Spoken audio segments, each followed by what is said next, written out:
What was that doctor writing, sitting at his desk?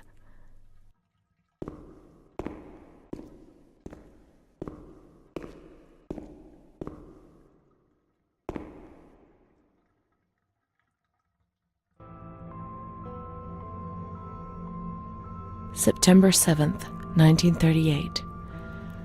The patient frequently indulges in recriminations expressed in an explosive tone of voice. This morning she threw away the milk, saying it was full of urine, spittle, and all kinds of other filth. Crazed, she hears voices that order her to do things. She says she heard children singing and that they were locked up in a school. January 20th, 1939. Introverted, dazed, cannot focus on anything. When questioned and stimulated, she starts crying and weeping. At other times, she laughs. June 1st. Apathetic. Eats very little. She refuses to be touched. Does not respond. Spends her time in the grounds. The cooks report that she sits on a bench in front of the kitchens. October 14th. Return of impulsive behavior. This morning she asked for 2 eggs to make zabayoni, but when she got them, she threw them up in the air. Excited, clamorous, slightly confused, takes her clothes off. December 8th. Tied to bed for 15 days. High-spirited, tends to make witty comments and use vulgar words, laughs hysterically and pleasures herself. The nurses report that about 2 weeks ago she remained in the showers on her own and didn't want to leave. They said that when they took her away, she swore at them and then lashed out and bit them. 2 nurses had to be treated for their injuries. They've kept her tied to the bed since then. Transferred to the slightly agitated ward, from the care of Dr. B to the care of Dr. C. I was with Amara in the showers. My memories are terrifying. They're not real, are they?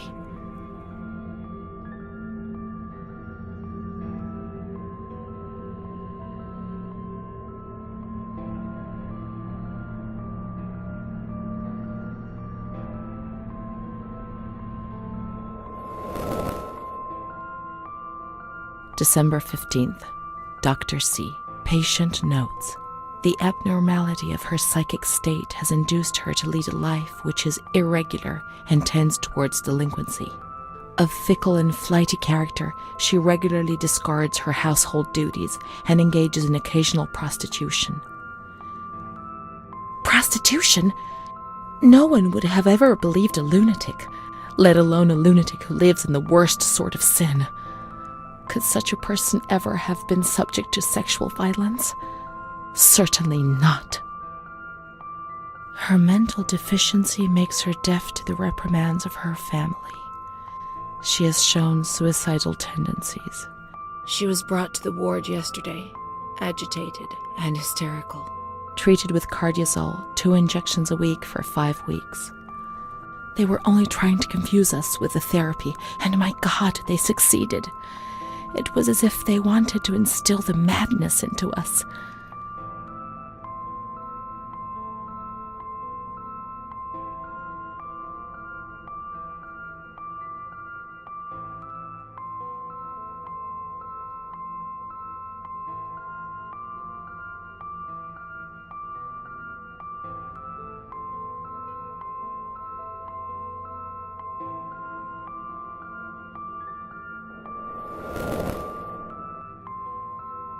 June 2nd. After a long period of calm and improvement, the patient is very agitated today and vehemently refuses to submit to a gynecological examination. She swears and curses those helping her, flailing her arms and hitting them. According to reports by Dr. B, the patient has been subjected to periodic checkups since she had a spontaneous abortion about 2 years ago in her 3rd month of pregnancy. Conception occurred after she had sexual intercourse with a stranger who sneaked into the hospital grounds. Details are contained in the charges filed at police headquarters in Volterra, a copy of which is attached to these clinical notes. ES therapy. how the reality is concealed. It has all been planned very carefully.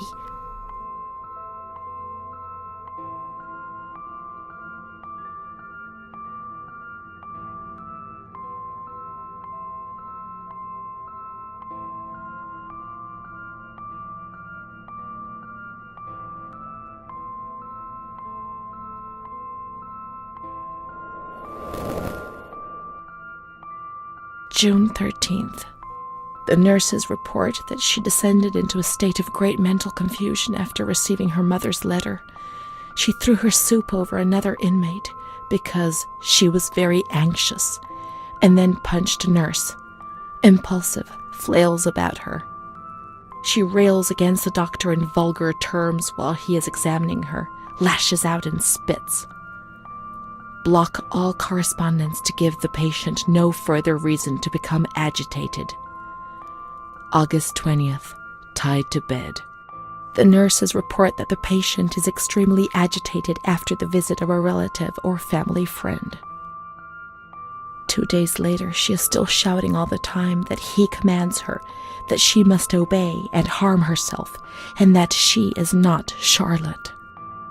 All visits forbidden, constrained to bed, and intensification of ES therapy until we achieve results. No contact with the outside.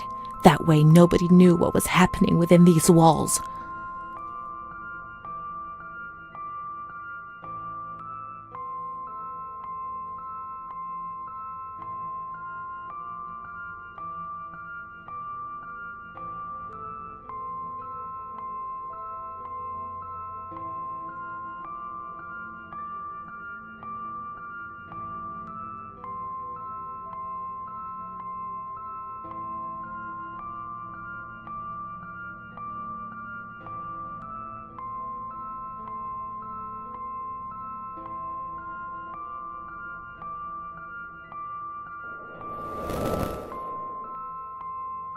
March 3rd. Alert, correct attitude, replies when questioned. The nurses report that the patient is calm, she washes and looks after herself. She affirms the existence of a certain Amara. She says that Amara is a patient who disappeared when she was moved to this ward. No confirmation. Probably a regressive hallucination. Evaluate transfer. Did I imagine Amara? That's not possible. She was there. I know she was there. I feel it. She must have left some traces of her presence.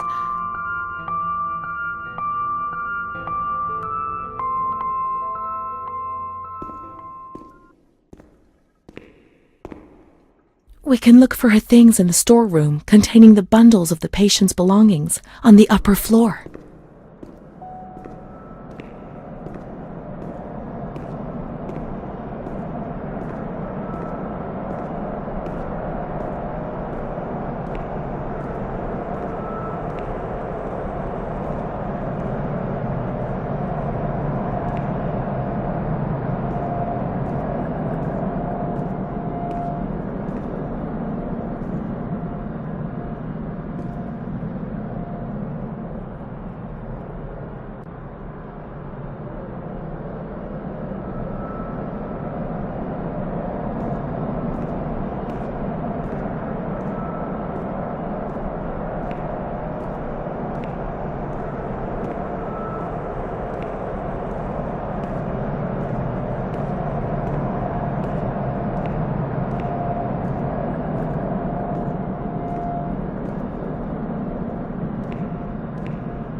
These are Amara's things, I'm certain.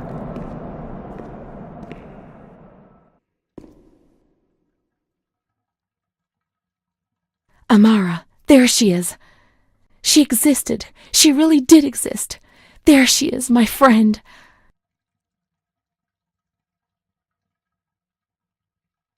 Here we are together. How could I have imagined for a single moment that she never existed? March 12th, 1938. The young girl Renee arrived today. Poor thing, she was terrorized.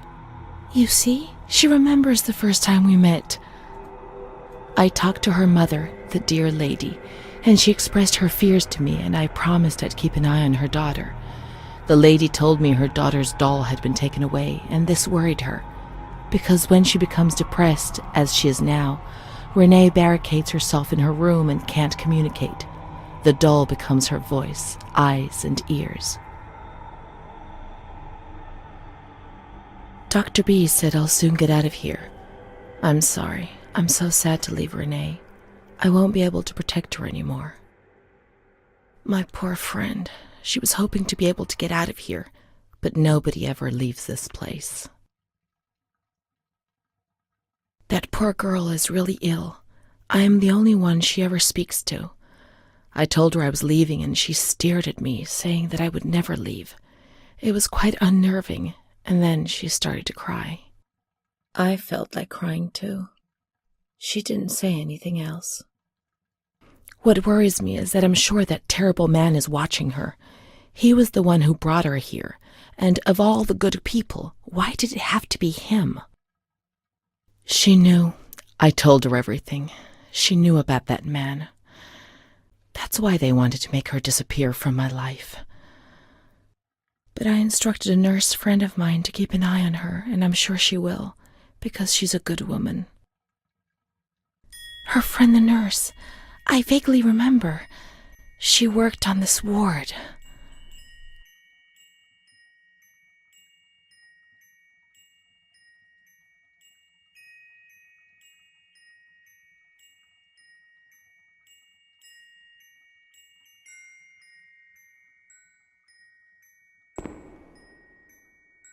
Let's look for signs of the nurse in the nurse's room on the upper floor.